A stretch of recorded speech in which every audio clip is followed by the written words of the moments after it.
Gordon was resting in a siding. Sometimes, he thought, it's really tiring to be such a large and splendid engine. One does have to keep up appearances, so... Beep, beep, beep, beep. Hello, fat face, whistled Henry. What cheeks, spluttered Gordon. That Henry is too big for his wheels. Fancy speaking to me like that. Me, who has never had an accident.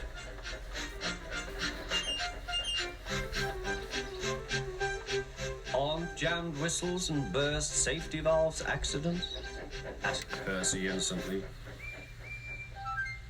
No, indeed. High spirits might happen to any engine. But to come off the rails like Henry did, well, I ask you, is it right? Is it decent? Then it was Henry's turn to take the express. Gordon watched him getting ready. Be careful, Henry. You're not pulling the flying kipper now. Mind you keep on the rails today.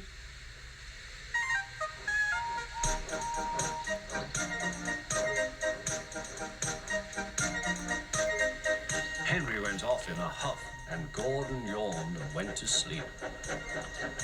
But not for long. Wake up, Gordon, said his driver. A special train's coming, and where to pull it? Is it coaches or trucks? Trucks, said his driver. Trucks, said Gordon. Huh!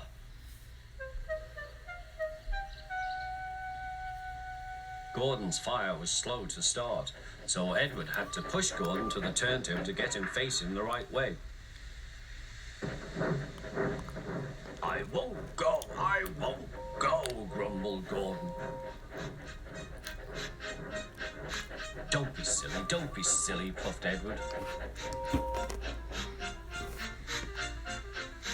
At last Gordon was on the turntable. The movement had shaken his fire. It was now burning nicely and making steam. Gordon was cross and didn't care what he did. He waited till the table was halfway round. I'll show them, he hissed. He moved slowly forward to jam the table, but he couldn't stop himself and slithered into a ditch. Oh, she hissed. Get me out! Get me out! Not a hope, said his driver and fireman. You're stuck, you silly great engine. Don't you understand that? They telephoned the Fat Controller. So Gordon didn't want to take the special train and ran into a ditch. What's that you say? The special's waiting? Tell Edward to take it, please. And Gordon? Oh, leave him where he is. We haven't time to bother with him now. On the other side of the ditch, some little boys were chattering. Coo, doesn't he look silly? They'll never get him out. They began to sing. Silly old Gordon fell in a ditch, fell in a ditch, fell in a ditch. Silly old Gordon fell in a ditch, all on a Monday morning. Gordon lay in the ditch all day. Oh dear, he thought, I shall never get out.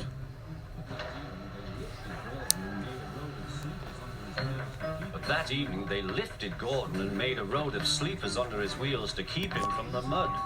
Strong ropes were fastened to his back end, and James and Henry, pulling hard, managed to bring him to safety.